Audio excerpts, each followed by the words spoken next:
Shavua Tov, Parashat Miketz, a stark warning to our leaders from a story in this week's Parsha. And by our leaders, I don't just mean prime ministers and presidents, I also mean each and every one of us who is a leader in our own personal lives. There is a story in this week's Parsha which we need to read and take care to follow and learn from. What is the story? It's the seemingly arrogant advice that Joseph gives to Pharaoh. Pharaoh had his puzzling and disturbing set of dreams. Joseph is brought a slave who had been thrown in Egyptian prison. He was a nobody. Joseph was brought to interpret those dreams. So Joseph comes, and the first part's great. He interprets the dreams. But then he somehow feels that he has the right to become Pharaoh's chief economic advisor. And he suggested an entire change of the whole system of society, including a personnel change, that Pharaoh should hire somebody smart. Chutzpah, one would think. He wasn't asked to do that, but it worked. Pharaoh accepted the challenge, and he hired Joseph to the second highest rank in the land to oversee the very economic policy that Joseph had suggested. Where did Joseph feel that he had the right to step over that line and take that risk and be what would seem to be chutzpahdik? Well, it's a character trait that he got partly from his father, and we will see that in another story later in the Parsha. As the famine has already set in and it's already being felt in the land of Canaan, Jacob sees that they have food in Egypt, and yet his sons are not going to get any. So he says to them two strange words. He says to them, Lama titra'u, why should you be seen? Wait, what? Why should you be seen? Shouldn't he say, Lama titakvu, what are you waiting for? What's taking so long? Why are you still here? Get thee to Egypt, buy thee grain, bring thee grain back here for thee and me. That's what he should be saying to them. What does it mean? Lama titru, why should you be seen? Many interpretations. I'm not going to go into too many of them. I'll mention one or two that are, I think, very nice. One of them is that Jacob didn't really need to send his sons for grain yet because they were relatively wealthy compared to their neighbors. They could have waited, but Jacob was teaching us an important lesson. Don't appear wealthy in the eyes of your neighbors. Don't show off the fact that you don't need to go to Egypt right now because you happen to have a lot of grain. No, go. Because the Jew should learn the lesson, and anybody should learn the lesson of never being ostentatious. Do not flaunt your wealth. It brings no good result when you do that. That's a side lesson. Another possible explanation is lamatit yaru. Change the word to not mean why should you be seen, but why are you afraid? Maybe Jacob sensed that the brothers were hesitating to go because they were afraid of something. Well, don't be afraid. If it's an important project, then go right to it. The brothers, of course, they may have had a very good reason to be afraid because they may have been afraid of who they might see when they go to Egypt, as indeed happens. However, I'd like to focus on an explanation that I think really is important in this day and age especially.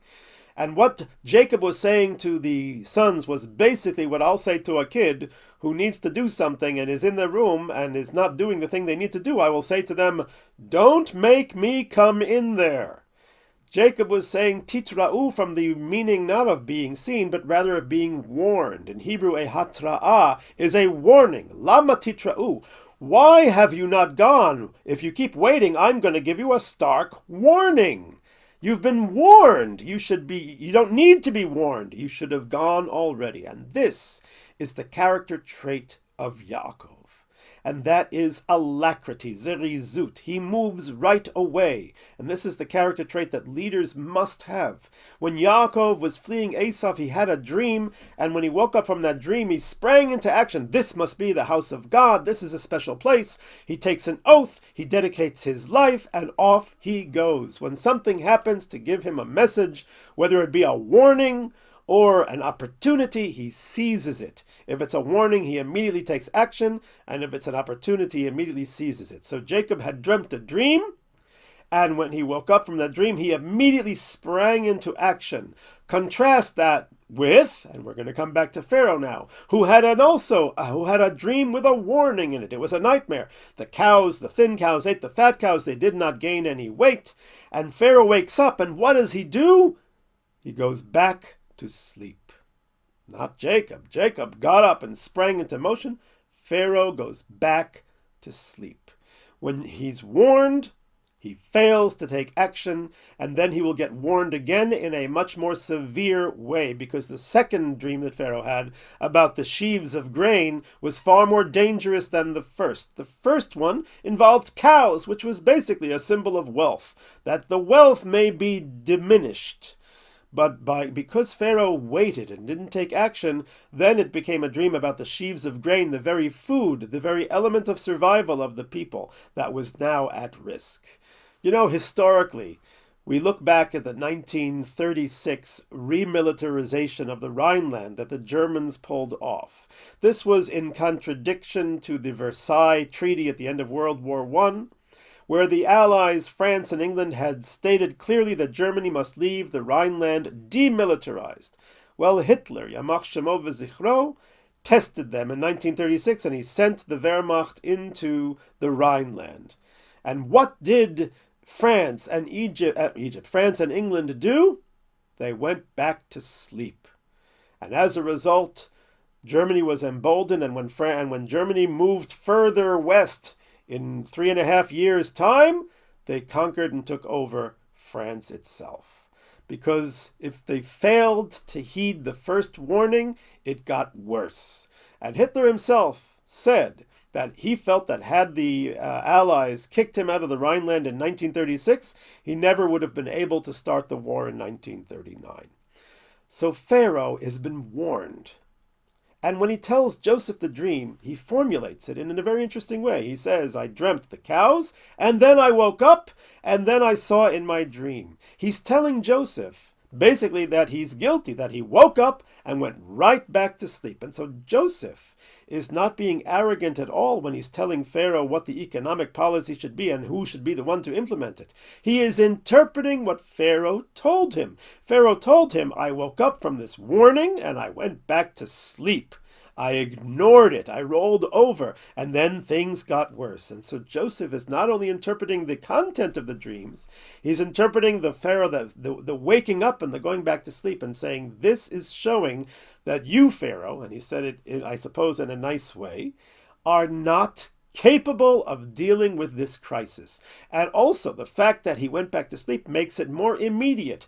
Joseph says this in so many words. He says the fact that the dream happened twice is because it is very true that it is going to take place, and God is hastening to do it. Mimaher ha'eluhim la'asoto. God is hastening to bring this into reality. This is happening right away.